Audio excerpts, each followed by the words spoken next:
ক্যাম্পাসের তো আধিপত্য বলতে বোঝায় হচ্ছে হল দখলটাই।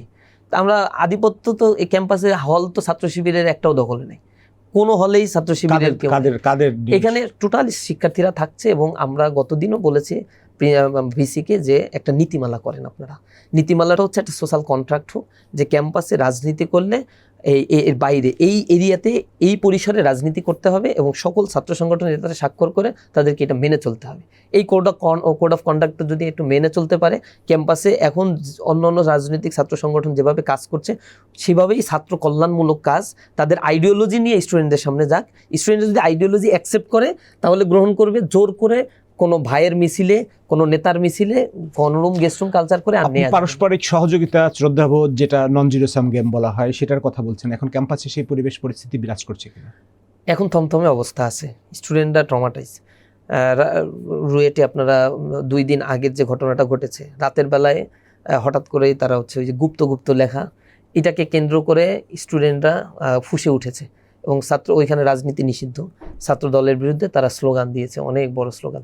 তো এই স্লোগানের পরিপ্রেক্ষিতে ছাত্রদল জিয়া হল থেকে বের হয়ে রাতের বেলায় তারাও স্লোগান দিয়েছে এবং পাল্টাপাল্টি একটা মুখোমুখি অবস্থান।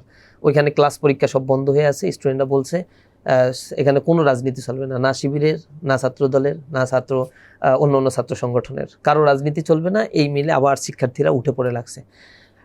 রুয়েটে কিন্তু কার্যক্রমগুলো ক্যাম্পাসের অভ্যন্তরীণ ছাত্র দল বা ছাত্র শিবির অন্যরা না চালালেও ক্যাম্পাসের বাইরে স্টুডেন্টদেরকে নিয়ে বিভিন্ন ধরনের আয়োজন করা হচ্ছিল ধারাবাহিকভাবে।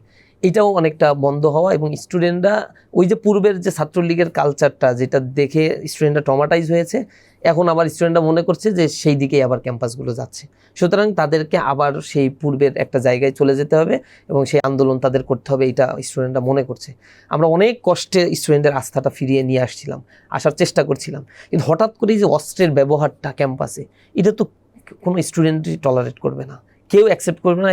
এই সময়ে এসে কোনো অভিভাবক এটা অ্যাকসেপ্ট করবে না। সেই কাজটা ছাত্রদল স্টার্টিংটা করলো, অস্ত্রের রাজনীতি আবার শুরু করলো। এরপরে মবের রাজনীতি যেটা কালচার, সেটা তারা শুরু করলো।